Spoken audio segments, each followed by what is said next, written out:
All right. I want to spend a few minutes tonight. I want to go over. A couple of things that I sort of saw trending that all sort of fall into kind of this topic of unethical or accidental, and are people really this are people really this hard up to steal from others or not, right? So I let me just I want to pull up this rate confirmation, so bear with me for just a minute. Actually, while I'm doing this, I want to go over a couple of quick PSA announcements. First, I don't know what is up with my YouTube the last couple of videos when I've uploaded them, YouTube. I just have the box checked where YouTube just puts in commercials, and why they're putting in a commercial every 4 minutes, I don't know. I apologize for those of you guys that have to sit through a live feed of me, much less interrupted by a commercial every 4 minutes. So I try to fix that. I really don't know what box to uncheck, but I'll figure it out. Second thing, a couple of you guys have asked about my dad. I'd mentioned that he was going in for some cancer surgery, skin cancer. PSA to all the truck drivers. I know Canal and a few other guys have talked about this, but this is a serious thing for my dad, for a lot of you guys as well. So I mentioned my dad drove for 37 years. He's had skin cancer. Sort of his face was sort of cut and peeled back, and they did some stuff there. Plastic surgeon did an amazing job like 5 years ago. Skin cancer came back, this time behind the ears. So today, unfortunately, I should say, he went in this morning with 2 ears. He came out with 1 1/4 ear. They took about 3/4 of his left ear off. So if you guys that are driving, man, get some shade, get some sunscreen, protect yourself, guys, because from an old timer like my dad, he'll tell you guys that's a big thing, right? That's a big thing. Let's see. Lastly, for those of you guys that go, hey, weren't you wearing that same hoodie last night? Yes, I was. I just got out of the dryer. It's clean. In fact, I just took another shower. Here's another thing. This has happened to every one of you guys, and I know it. I ran out of soap this morning in my shower, and I didn't go to the store to get some. And so I had to go to the corner and get the Kristen's purple black orchid, jasmine scented, whatever. And so now I smell all purple, but I am clean. All right, I want to talk about this. So we haul reefer. We have loaded out of this town in Colorado. I don't know. We've hauled these potatoes a half a dozen times or so over the years. It's in Center, Colorado. Center, Colorado. Our driver goes in. Now, look, our driver knows how much his truck weighs and trailer weighs when he's empty, right? Our driver goes in, he gets the bill of lading, and says it's going to be loaded with 39,600 pounds. It's heavy. It's not crazy heavy, but it's heavy. They have a scale on site. Now, it's just like a solid scale, right? It's not ones where they're going to give you the axle weight. You're just going to get total gross. Yeah, I am, Johnny. I smell purple, and it's like really strong purple, but I'm clean. So he goes in today he gets there at 7:30 for an 8 o'clock appointment. Awesome, right? Congratulations to the driver, did his job. Perfect, awesome. They come out and say, hey, thanks for being here at 8 o'clock for your appointment. That's awesome, congratulations. We don't have the product ready. Now look, for those of us that haul reefer, especially any kind of produce, as frustrating this happens to us more often than we care to deal with. Driver handled it like a champ, right? Does his thing. He comes in. They finally get him loaded. I think he rolls out of there like around 4:30 or 5 o'clock in the afternoon, right? So brutally long day. He rolls to the scale, and he's told me, he said, man, as soon as I started to pull away from the dock, I was like, wow, man, this feels really, really heavy. So he gets on the scale, and he's like, man, this is really strange. The BOL says, what was it? 39,600 pounds. He looks over at the scale, 39,600 pounds on the nose. Man, those guys are really good. They nailed it. So he gets out. he has sort of two choices. He's heading over to Texas, has a couple choices. He can go south into New Mexico, or you can head west and kind of head off, I think, towards, what would that be? I guess, Texas. He still, it just didn't feel right, right? And you guys that are driving, like it's something that just is not, like it's not adding up. How can he feel this heavy when the scale clearly said 39.6? It matches exactly. So for 2.5 hours later, he gets to the first scale, aside from the receiver or shipper, excuse me. He pulls in, and best that he could tell, he was about, I think he said 3,000 pounds ish, 2,500 to 3,000 pounds over gross. Over gross. How could that be, right? So either the cat scales were off or the shipper's scales were off. Now, or maybe some other, maybe some other miraculous thing happened, right? Maybe some other miraculous thing happened. I don't know. I don't know. But here's the thing, guys. For those of you that have ever ran the West, you know that New Mexico is a pretty hardcore state, man. They don't fool around with violations. Had that driver not followed his instinct and just decided, man, I just feel heavy. Something doesn't feel right. Probably the last thing I want to do is head down to New Mexico, right? Because the first scale he was going to come to was the scale house. So he decided to go a different route. And well played, right? Well played. So pretty awful situation, right? Pretty awful situation that they would allow. Because how many guys pull out of there and go down south? I can't imagine. So it was late. I'm not going to. I haven't called the broker yet. I'm going to call the broker in the morning. Here's another PSA. This is, for years now, people have said, man, drivers are held accountable, CSA scores, yada, yada, yada. Who can hold shippers and receivers accountable? As many of you have heard, and no, this is not a paid commercial. No, I'm not paid by Doc 411. For those of you guys aren't familiar with it, it's an app. It's free. DOCK 411, download it. It gives carriers like us and like you the opportunity to rate shippers and receivers on how professional they are, how well they are on timing of loading, and all sorts of things. Right? It gives us a voice so that other carriers and other drivers know what's about to happen, and especially for guys like us that haul produce, there's a big difference in a guy being able to to have the opportunity to get in at 8 o'clock and get loaded in a couple hours versus having to wait around all afternoon and then find out that he's 3,000 pounds over gross, right? When the scale said that it would be 39.6. So heads up for stuff like that, right? And heads up if you're ever down in Center Colorado and you're going to load potatoes. Look, this may just be accidental. This could be completely accidental. But I think it would at least be a good thing if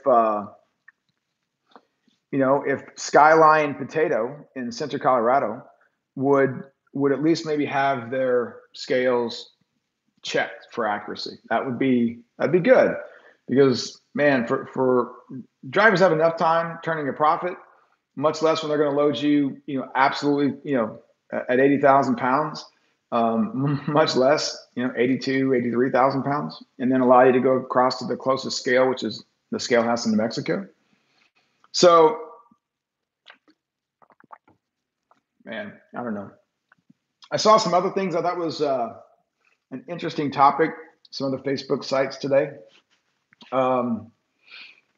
They were a lot of guys, the conversation thread of rates and how abysmal they are, and how the sky is falling, right? Yes, Johnny, Skyline Potato, Center Colorado. A lot of these conversations, man, the sky is falling, and rates do suck, right? And a guy asked point blank, he said, man, how is someone who has, a brand new truck and a brand new trailer supposed to make a living in a market like this, right? How are you guys doing that? And of course, sort of, the comments just unloaded, right? And the answer is the answer is, when you're going to set up a business, your costs and all that sort of stuff, right? You plan this out and you prepare for the worst, right? In this sort of situations, and certainly January and February is the worst of the year. Again, as we talked about often, followed very closely by the end of July and August is pretty rough as well. So that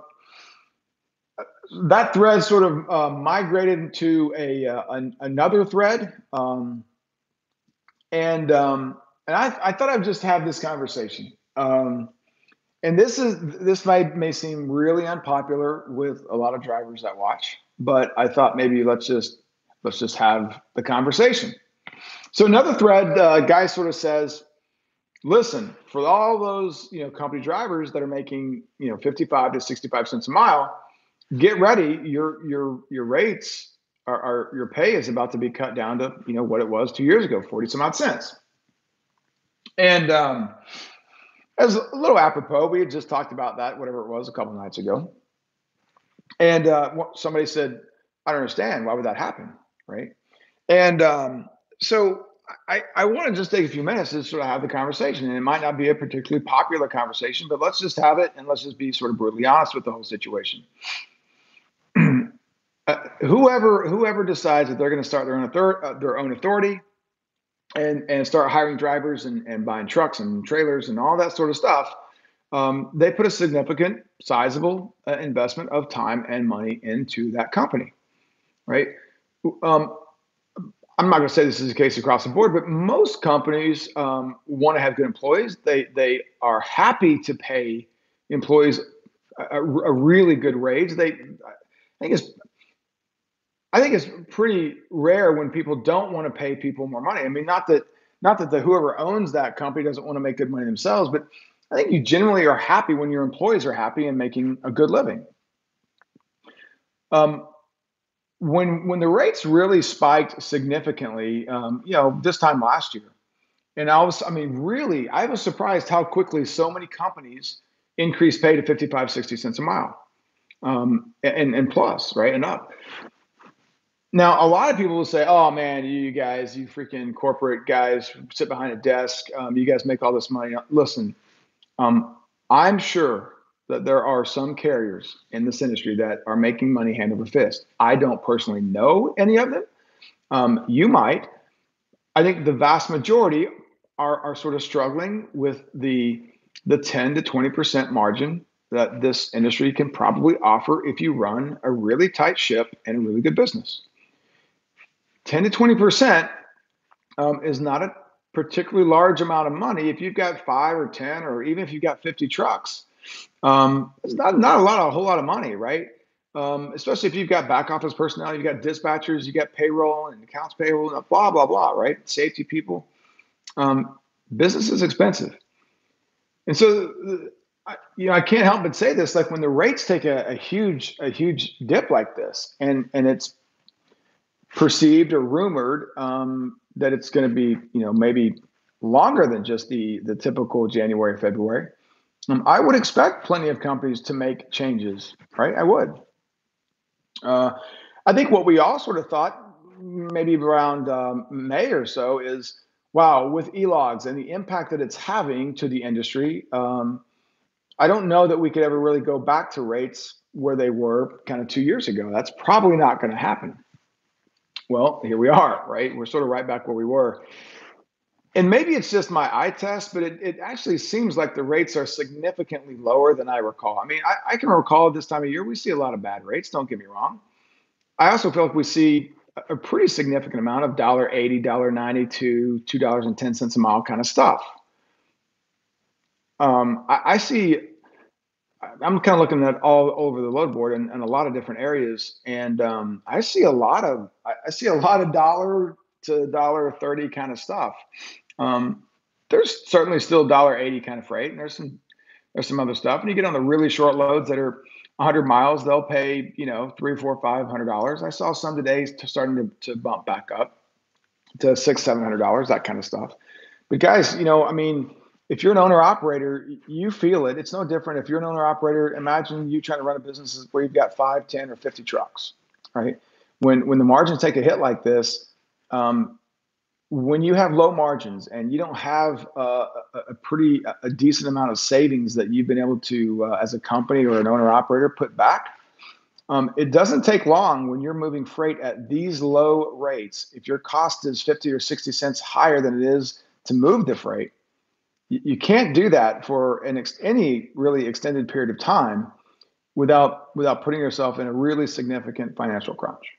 So I think when you see carriers are quick to spike their salary, I think they do that for kind of the same reason, right? They're fearful of going out of business. And like, wait, what?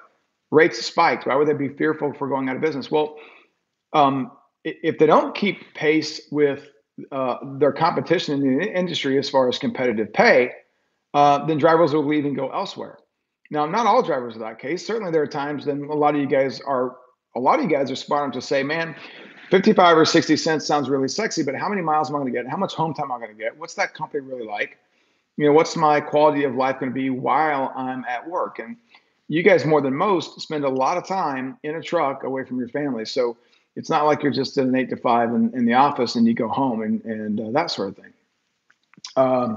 But a lot of guys, a lot of companies do that, right? And so I would expect them to be pretty quick to drop rates as well to stay competitive. So for those of you guys that are this is just their way to screw the small guy and that sort of stuff, I'm sure that's happening. I have no doubt that that's happening, right? No doubt. I just think by and large, it's probably not that. It's probably the fact that they're just trying to survive, right? Again, pretty low margin industry. So hopefully you guys are seeing some better rates. I saw some pretty good stuff today. Received quite a few more phone calls on posted trucks today, so that was kind of interesting.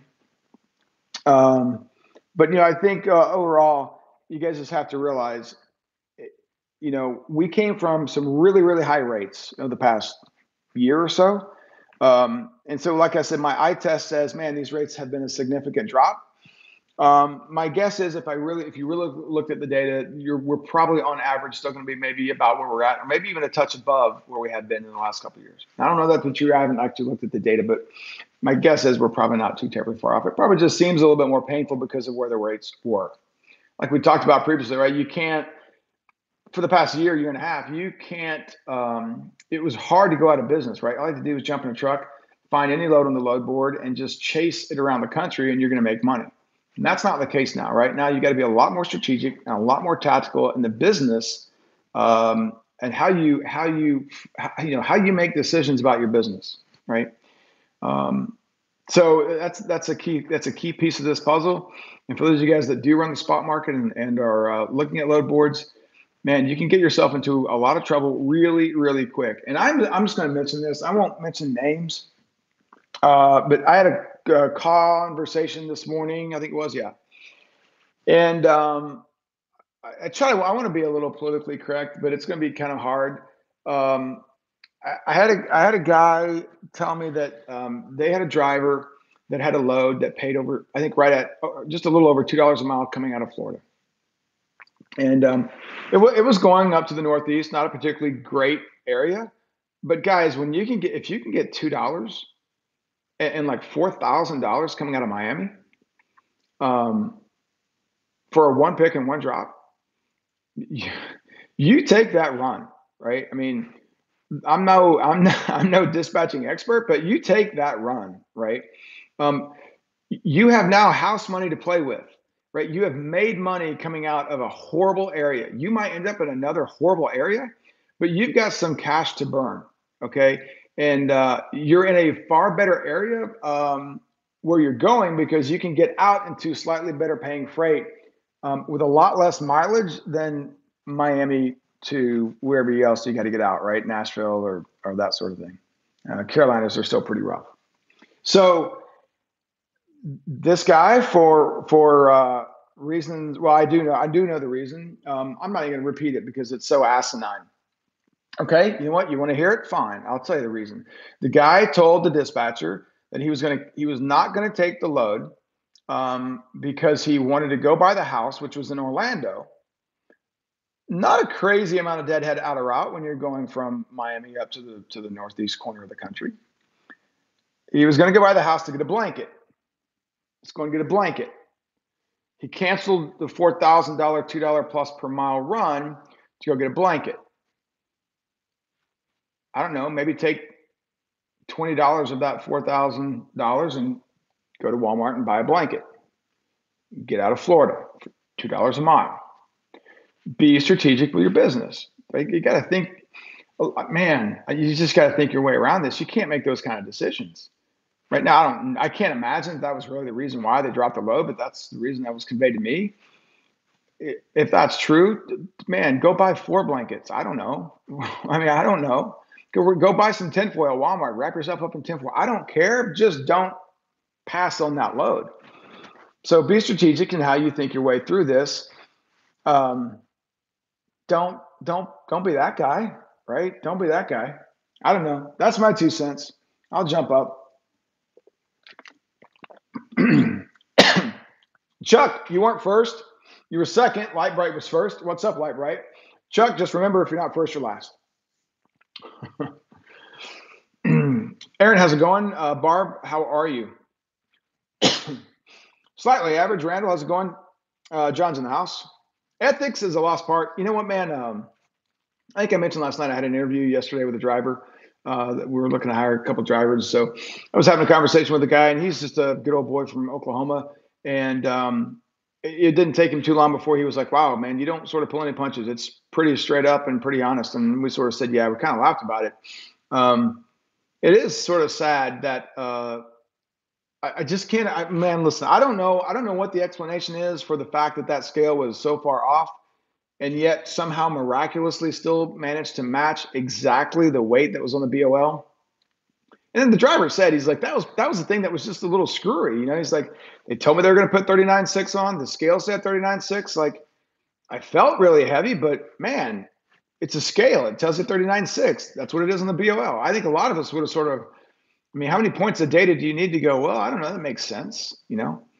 I can tell you this, I have trusted people that, you know, again, same sort of thing. You just kind of glance at something or you listen to somebody, you hear what they say. It makes sense to you. You don't really start peeling back layers of the onion and thinking things maybe through as well as you should. And next thing you know, you got a really serious situation on your hands. Unfortunately, you can't trust everything that you see, even the scale at a receipt or a shipper. QAL says, hey, Scott, it's cold here in the UK. It's just gone below freezing. Man, we've had there's a huge storm coming across North America, QAL, and it's pretty hairy. It's dumping a lot of weather and a lot of moisture and a lot of snow, and it's kind of just getting going. Columbia Glider Dave, how's it going, man? Even UPS got you twice this week at the house, man. Jim, how's it going? Spectre says if it's TQL unethical, they do it over and over. This was not TQL was not the broker on this. You know what's weird is both the driver and I were talking about it. The broker, man, man, he's just a really sound. I mean, the guy is incredibly professional, good guy, very responsive, quick. I mean, just seems like a really, really good guy. But I cannot believe that I cannot believe when I call him tomorrow morning that this is going to be the first time he's ever heard this, right? I'll be really surprised if that's the case. I don't know. Johnny R, thanks, man. I appreciate that. I do. Thanks, John. I appreciate you guys, man. I really do. And like I said, my dad, he's a pretty tough dude, man. He'll get through this, but you know, he would never say this to me. He made the comment to my mom, and he sort of was like, well, you know, am I gonna be the person that, you know, people stare at now? And he will, right? I saw the picture, and man, but you know, like the surgeon told him, he said, surgeon told my dad yesterday, he said, look, we're not here to it's not our job to make you pretty. And they did not, but they think they got it all, so that's good.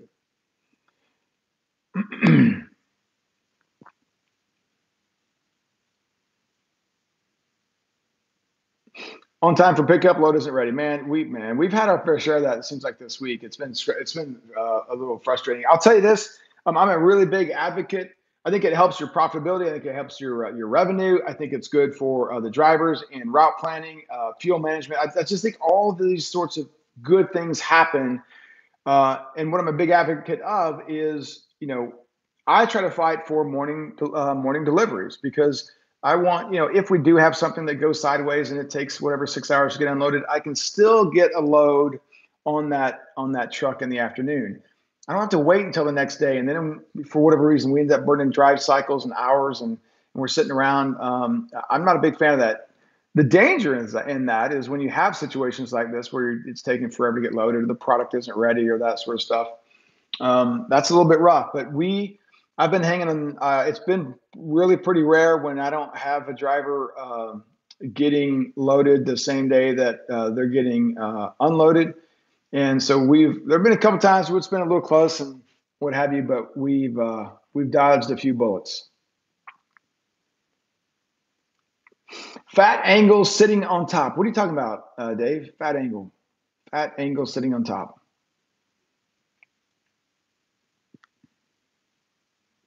Man, Spectre, I don't know if they were ever calibrated or if they were calibrated intentionally. Again, it's so strange that it could just be a really random thing that the weight on the scale matched the weight on the BOL exactly. I mean, that's really a random thing. And then for it to be over by almost 3,000 pounds, I don't know. So I just sort of have this feeling that, man, maybe it was calibrated. But hey, we shouldn't maybe judge everybody again. Things are not always what they appear. William says, most likely shipper scale could have been wrong. I had that issue many times. Yeah, no doubt. Alice, how are you?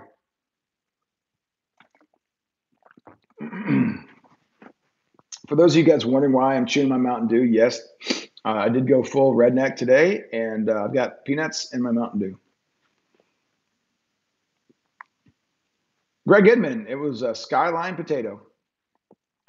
Spectre says, I never trust a shipper's scale, reefer, or dry van. I know how my truck feels like. Yeah, no doubt. Okay, no doubt.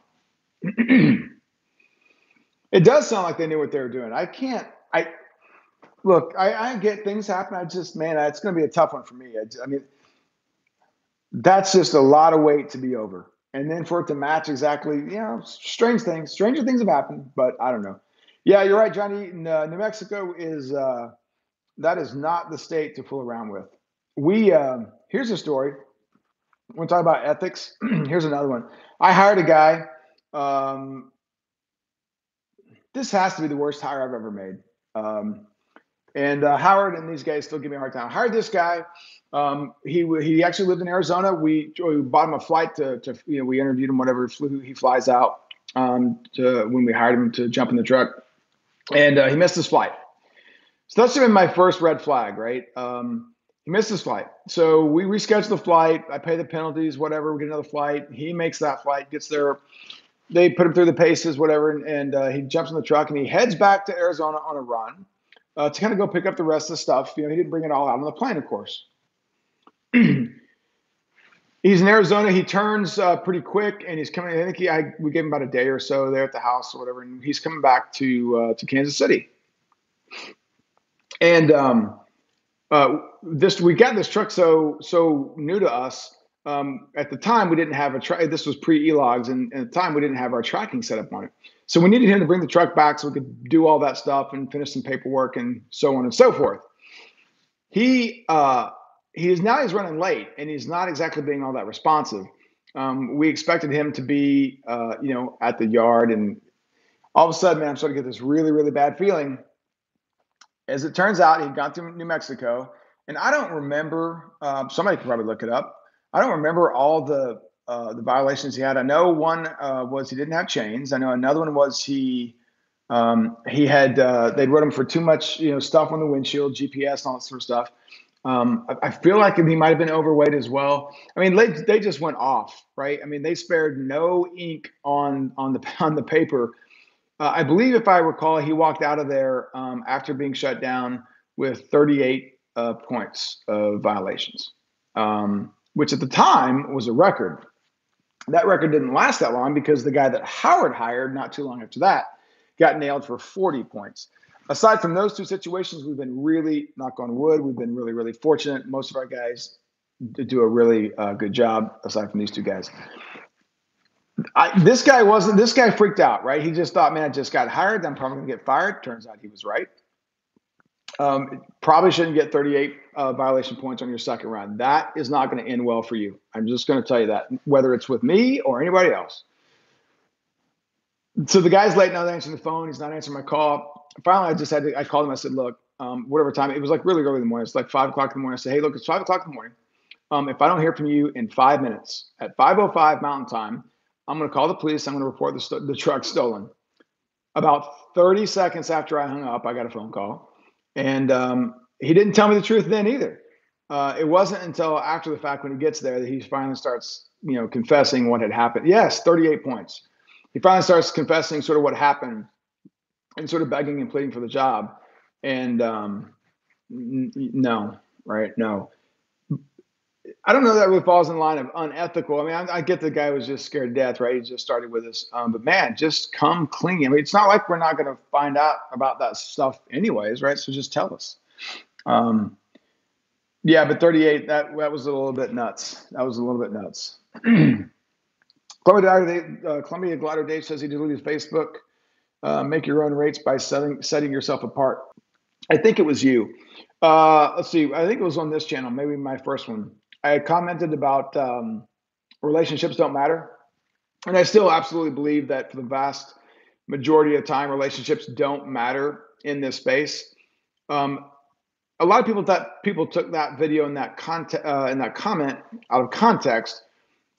I want to take this opportunity to sort of talk about when relationships matter, because what I said was, mostly relationships don't matter in this industry. And example is when rates are crazy high and we have people that are trying to build relationships by maybe not asking for every dollar that they can for brokers, thinking that they're building a relationship. Yet, whatever months later, when we get sort of like, in a bad time of the year or maybe not the best time and the rates are dropping, those brokers aren't saying, hey, I remember when you didn't just charge me probably what you should have. I'm going to give you an extra $500. Like that doesn't happen, right? It doesn't happen. I'm going to give you an example of what does happen. So we've been hauling some freight here for the last couple of weeks with a broker that we had not used them actually before this. And so we got a run. It paid really well above kind of market average. Driver did a good job. Broker was impressed. So we've taken a few more of these loads. Rates have dropped significantly this week. And I sent a guy an email. Hey, can we get another one of those loads? Sure. He doesn't try to lowball me. He just realizes that we've done a good job. We've done exactly what you said, which is we set ourselves apart. Sends over the rate con, same rate, right? Let me know when you need another one. Now, a lot of people are going to say, man, you're getting screwed, right? Well, I don't know. I can tell you in today, like literally this week in today's market rates, that run is we're probably getting paid 80, 90 cents above maybe what the market would be bearing. But the guy doesn't miss a beat. Now, I don't know what he's getting paid, nor do I care. If he's making $5,000 on that run, good for him. He did a great job in building a good relationship on his own part. So relationships matter when two people are getting something that a benefit and value to it, right? But when most of these brokers just want a box that's 53 foot long and square, right? And they don't care whether it's you or the next guy. And they don't care whether it's you or the next guy. Here's a good sign of whether or not you've got a decent relationship with a broker. If anybody's ever in doubt, when you're having a conversation with a broker and they say, well, listen, we've been moving this for this amount of time, right? So you sort of take it or leave it, right? If a broker really values you, they're going to give you a fair rate because they want you on that load. right? They want to continue to use you because you do something that sets yourself apart, or they don't have to babysit you or whatever else. So that's sort of a good litmus test whether or not you actually have a relationship that's worth something, right? That's my 2 cents. That's my opinion.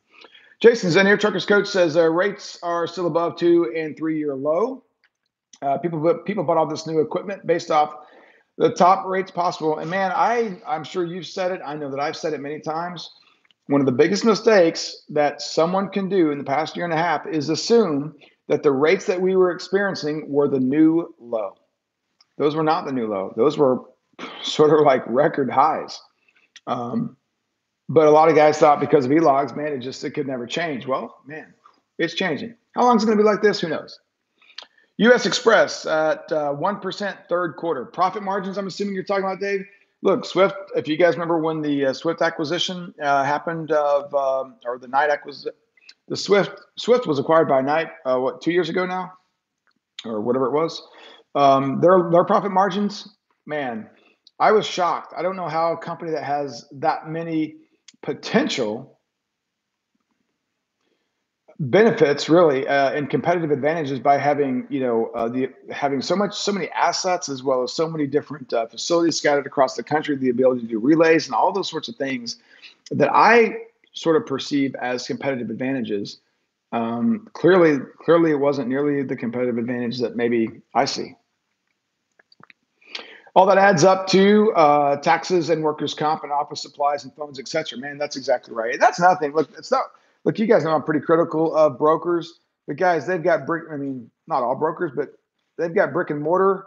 Like you said, they've got taxes. They've got to keep the lights on, health insurance, all that sort of stuff. So it can be quite expensive. When does flower season begin?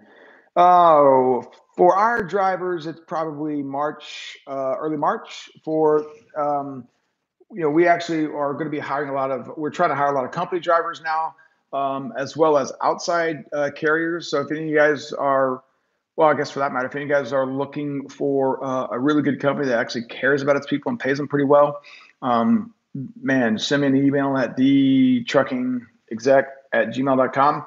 If you are a lease operator, an owner operator, and you want to come and you want some really, really consistent miles and stay really busy, same email, thetruckingexec@gmail.com. And I or Howard will reach out to you and that's kind of stuff. So that's going to be happening probably around April 1st to April 15th, something like that.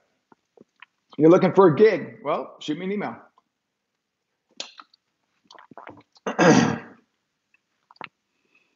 Man, Bearden, you're right. You're exactly right. No doubt, man. I'm not even going to bring it up. I'm not even going to bring it up, John. I like you too much to bring up. I like John. Jonathan. He's one of our drivers, and I'm not gonna. I like him so much that I'm not gonna bring up the fact that he hit a building. I'm not even gonna talk about it, because I don't want to be that guy, and so I won't even talk about it. But you're right. It's a good thing they don't give out points for hitting a building. Let's see. The broker won't care about you more often than not. I mean, there are some brokers that they're reaching out to me to say, "Hey, you guys have another driver here, right?" That's a good sign, right? And so I like that. I think it's great when brokers see value in our drivers. And I've talked about the last couple of videos where our drivers are doing some things that a lot of guys won't, and I don't understand why they won't and why they have such a refusal to be so adamant and opposed to communicating with brokers or shippers. I don't quite get that.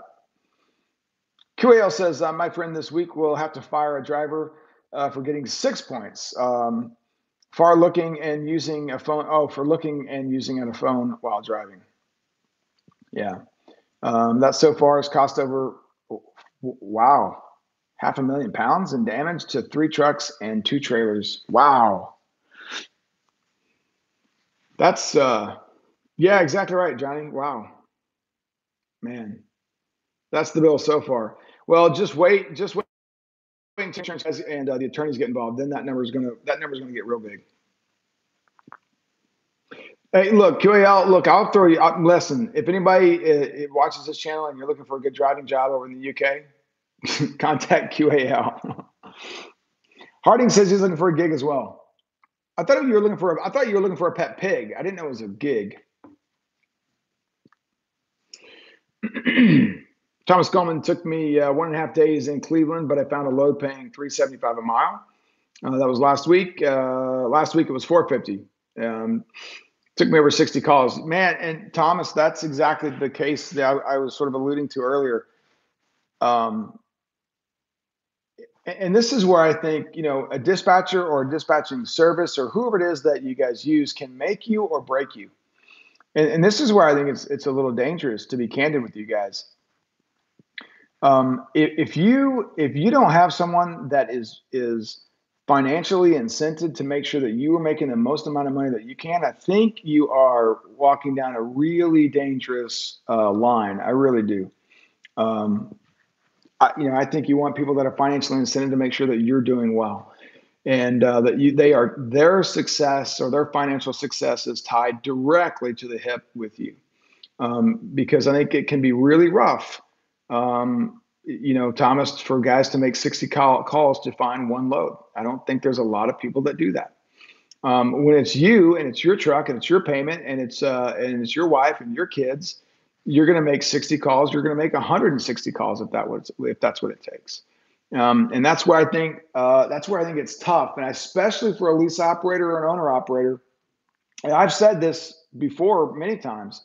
If I were a lease operator or an owner operator, I would have a dispatcher or a dispatching service helping me, because you cannot be looking at the phone or the computer all the time. Otherwise, you're going to have $500,000 worth of damages like QAL's buddy.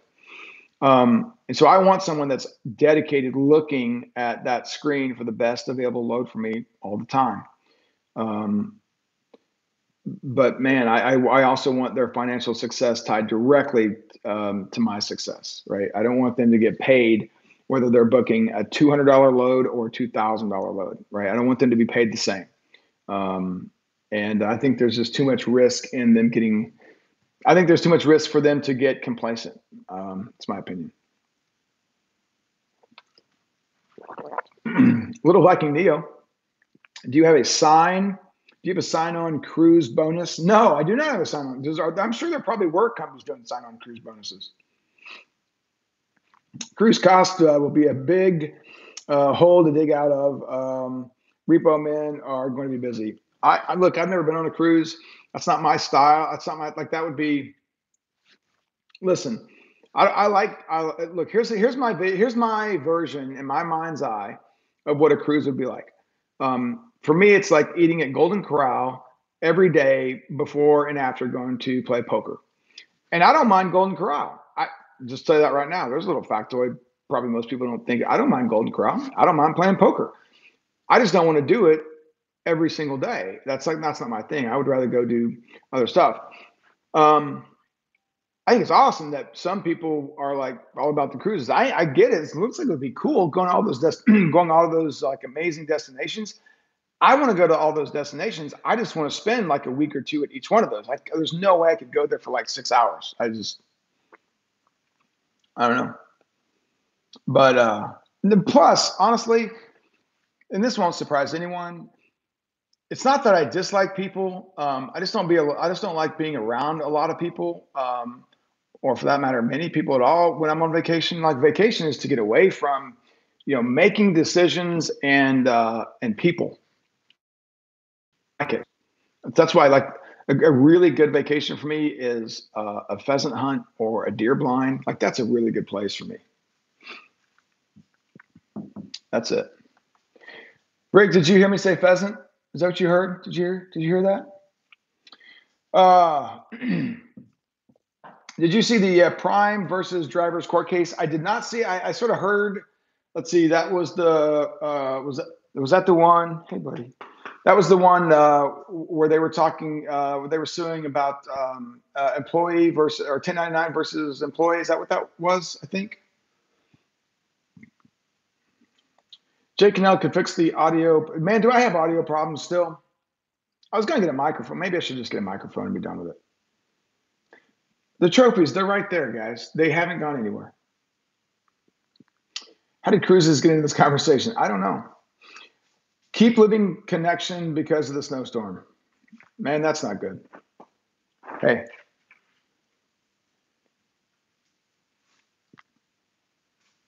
Man, listen, did you guys see the article? I didn't read the whole article. I think I just saw the headline. Some guy jumped. I don't know what the cruise like. You guys have seen this, I'm sure. Some guy jumped off of a cruise ship into the water. I guess while like with the selfie stick. Hey, what's up, mom? Look, mom, no hands, no feet. Uh, and did it to be like viral to do like a viral video. Now I've seen some cruise ships. They look. I don't. He lived, I guess. But the cruise ship says they banned him. Yeah, I guess. I mean, I don't know why. I mean, I get you want to make a viral video. I don't know how. Does anybody know how far he jumped? That seems strange. But yeah, the whole cruise thing. That's just not my. It's not my cup of tea. Look, I have a hard enough time coming back like through customs. That drives me. That's always frustrating. I couldn't imagine doing the cattle thing on the ship and off the ship like every day. Prime can't force independent contractors. Oh, that's right. It was arbitration. You're right. You're right. I do recall that now. Yeah, that's right. That was what it was.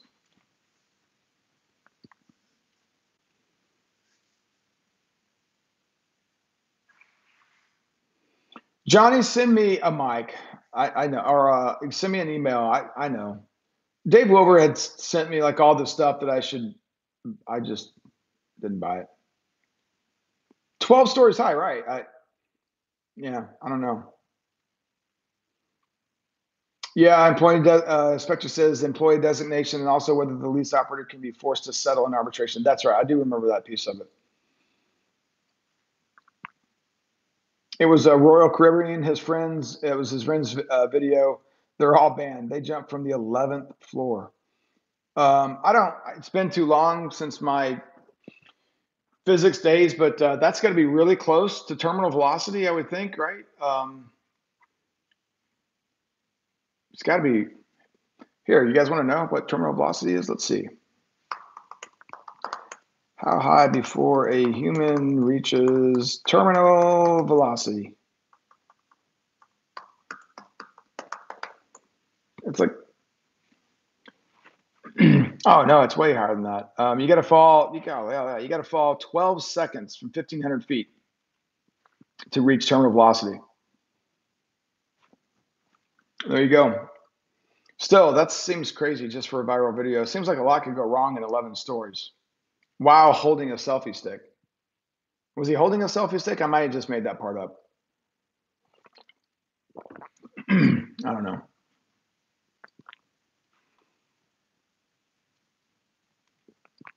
Johnny has a recording set up. I do not. I film on an iPhone.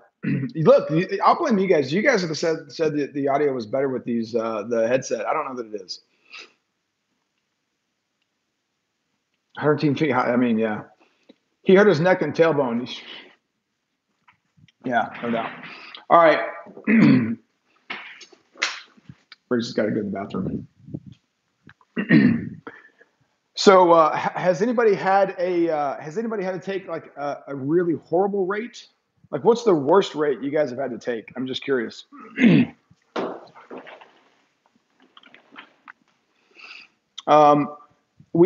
worst rate we did take a really bad rate the other day. It was coming out of Charlotte. It was $1.40. It was $1.43 a mile. That's the worst rate we've had to take. Other than that, man, we've been really fortunate. We've been turning some really good numbers and some really good rates. Really pretty strong miles for drivers and all that sort of stuff. Was that Chef for the Trucker? Is there any truth to the pre-2000 trucks? Man, I was just having that conversation today with a guy. The guy had sent me an email a couple weeks ago, and I just got back to him today, and he was asking, he's kind of kicking around the idea of maybe starting a small fleet, and so we were talking about it. And he said he's kind of kicking around the idea of possibly some pre-2000 or some gliders. And I told him, I said, man, we took a real serious look at that. What scared me was the fact that we all know that the government doesn't want anything to do with that. If they did, we wouldn't have DPF, right? So it's not like it's a secret that nobody's really talking about. I mean, it's right in your face. And I told him, I said, look, the thing that was attractive was, there was a $20,000 or $30,000 savings of the truck right up front, not to mention the implied savings, if you will, for that truck operationally down the road. So I said, that was attractive, but let's assume that the total savings is, I don't know, 40 grand, 50 grand, whatever it is. It's not worth losing $140,000 or $170,000 investment. If I save 40 grand, right? If I lose the whole thing because, the government's, with the swipe of a pen changes the law. So it would not surprise me one bit. I mean, you would like to think that, like, the eye test or logic says they can't do that. California did it. I mean, I read this article. It's been a long time ago, so I don't remember the exact numbers. SoCal might remember. California essentially forced trucking companies to spend was it like $3 billion to buy compliant trucks. So if you think it can't happen, I mean, California is its own weird. Not to go political on you guys, California is like its own weird state. Even if you lean left, surely you agree with that. But California did it. I'm sure the federal government can do it. So but I did see that. Here's another thing. I can tell you guys where rates are going to go insanely high soon, potentially. Did you guys see this article? Georgia lawmakers. Did you guys see that one? That was all over this afternoon. Georgia lawmakers said they are proposing a bill prohibiting tractor trailers from driving on their highways unless for the sole purpose of picking up or delivering. Georgia, they don't want trucks on the road. I can promise you that might ease some of Georgia or Atlanta's traffic problems. That might solve that problem. I can tell you that the cost of a carrot is going to be like $9 if that happens, right? I promise you. A bag of popcorn, $48. Well, it's already $48 if you get it at the movie theater. But it's going to be like $48 at your grocery store. Like, pass that bill, right? I dare you, because the rest of your constituents are not going to be. They would rather deal with traffic than have to pay $9 for a carrot. So I thought that was the most ludicrous thing that I've seen a state try to do in a while. I thought that was. I mean, I get it. Traffic's pretty rough, but I thought that was nuts. I just thought that was nuts. Alfredo says he took $1.83 to Kentucky to Texas. That was his worst rate. Listen, man, there's a lot of guys that would love that. That's probably their best rate. So good for you.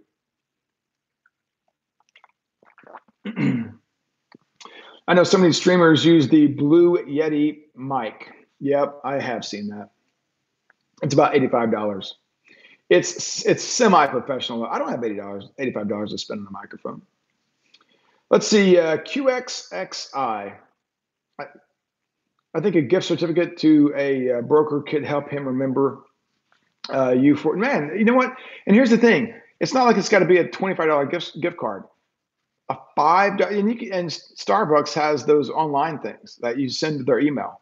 $5, right? That buys the guy a coffee. That's all it takes. $5. Bill basically says if you're not picking up or delivering, the truck needs to stay on the interstate system. Yeah. William also says, yes, I was hearing that. From what I read, it was for state highways. Yeah, that's what they said. Yeah, Jason, I thought the same thing. Like I said, man, $1.83. If that's your lowest, there's a lot of guys that haven't even sniffed $1.83. And you got it going into Texas, which is paying better than, at least for reefer, it's paying quite a bit better than a lot of areas. So I agree with you, Jason, 100%. Little Viking Neo says they have one of the largest seaports. How can they limit the trucks when they are bidding for the most container ships on the East Coast? Isn't there aren't they doing some massive railway that's going into Tennessee from the ports? I know I did. Howard was telling me that they were trying to build that like a year or so ago. It was kind of a big deal. Matthew B, how much should I pay for a load board? Okay, so here's the thing. If you're gonna get a load board, I'll give you the quick skinny on the two that we use. Like we've used 1, 2, 3 and all that sort of stuff, and I don't. That's not.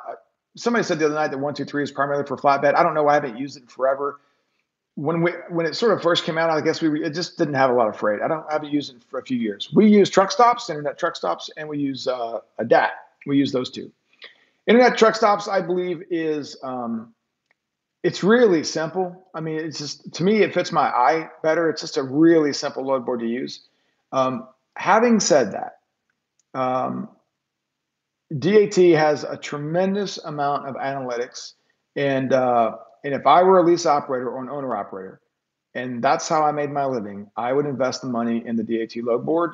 What is it? The Power Edge, whatever their all-you-can-eat package is. With a lot of the analytics, that's what I would get. It's pricey, right? It's pricey, but that's what I would get. I mean, if my livelihood depends on finding freight, I want to know all the analytics that I can. I want to know the truck to load ratios. I want to know averages. I want to know a lot of information, and DAT is far superior to truck stops relative to the analytics. Truck stops, however, is I think it's 100. I don't know what we pay, $100 a month for truck stops, something like that. It's easy, it's quick. I will tell you that we have both of them.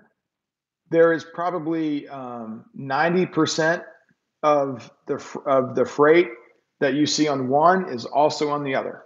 That 10%. Is it may be on DAT but not on truck stops, or it may be on truck stops and not on DAT. Most of the brokers use both, right? They'll post them on both.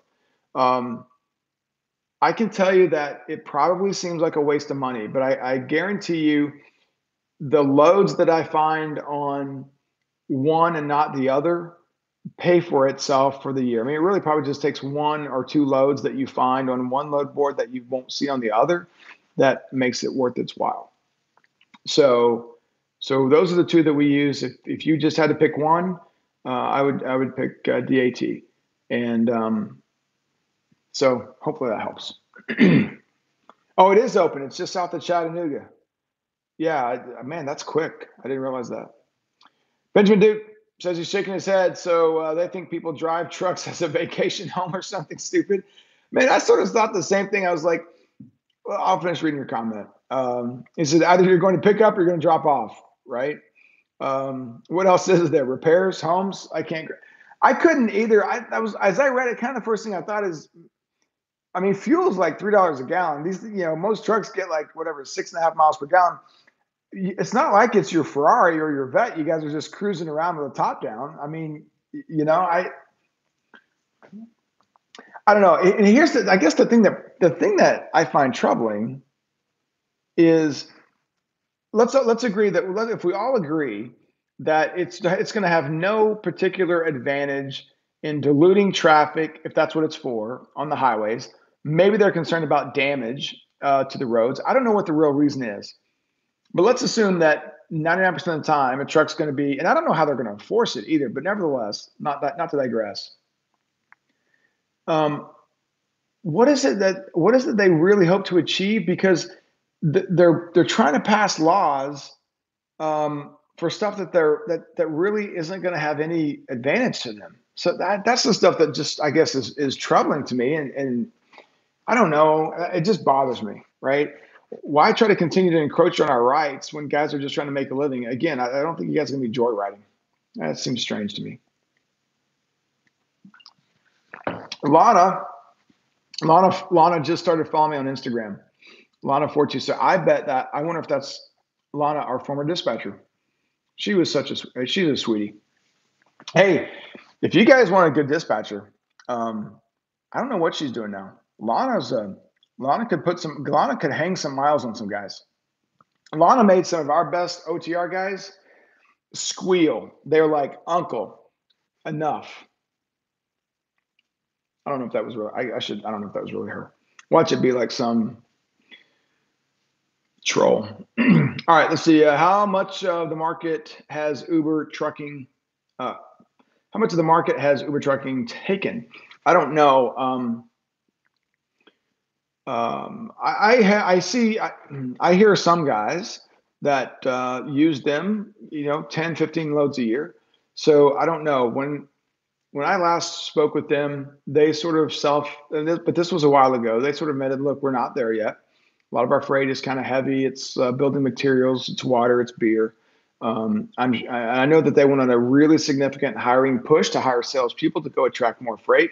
I'm sure that they're probably close to that. Canal or Will would probably be better individuals to ask. I'm not sure. Thomas Wilson, how are you? How was deer season? I got 3. Man, good for you. That's awesome. Did you get 3 butt? Would you get black powder and archery as well as rifle? Bluish hue. How's it going, man? Pro Liquor, thank you. Power Dat, that's what it was. Charles from Savannah have always talked about rail. It never happened.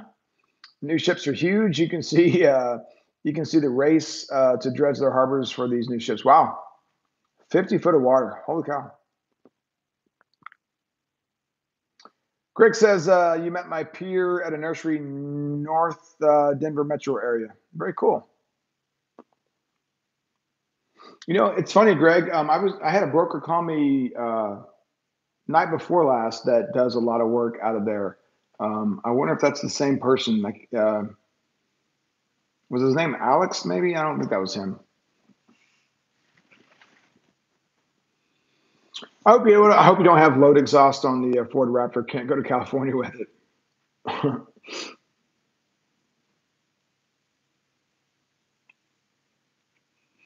Pro Liquor, you might be right.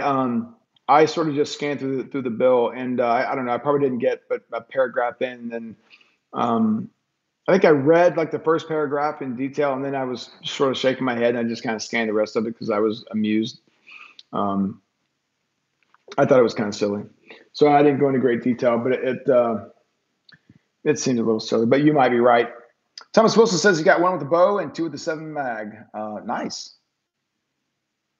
I've never owned a 7mm. I shoot a 300 short mag. I shoot a 300 short mag, and I like that. Not a broker, direct GM. Oh, cool. Oh, very cool. Very nice. So Kyle had a buddy of his down right after New Year's, and so we went out. We were shooting some clay pigeons, and I used to coach this kid in football, and good kid, and he's an avid hunter, and they've got some land that they hunt on up in Colorado. So he shoots a good deer. It's rifle season. He shoots a good deer, and he goes out. He's hunting by himself. Just kind of that kid. Shoots a good deer, and he said 3 minutes after he shot that deer, and he had video of it. It was I think it was 18 points, best we could tell, with a drop tine. Comes walking right out 3 minutes after he shot. I asked him, I said, what'd you do? And he's like, man, he said, I just sat really still and shook in my deer stand. I thought that was funny for my 16-year-old kid. Yeah, well, I don't know. I do like the 300. I like the Lapuas too, though. I think those are pretty nice. If you don't know, Scotland is great for hunting and shooting.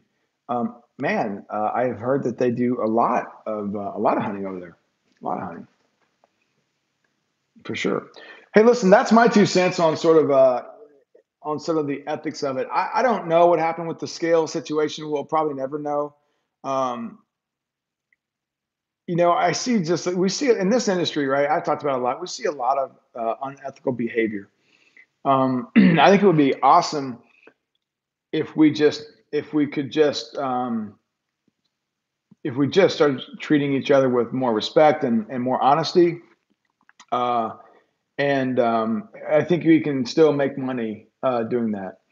I really do. I haven't said that. I go, okay, I haven't said that though. The one time in my life where I was the most honest and the most willing and trusting of a company or a customer is the one that bit me the biggest and the most and the hardest. So I don't know. Maybe it doesn't pay, right? But I can tell you in this particular case, I sort of question whether or not that scale was all up and up. So I don't know. That's it. What do I got? We got to be close. Oh, we're over an hour. We're done. All right. I'm going to upload this and then I'm going to go out and I'm going to clean up the commercials so there's not 20. You guys are making miles.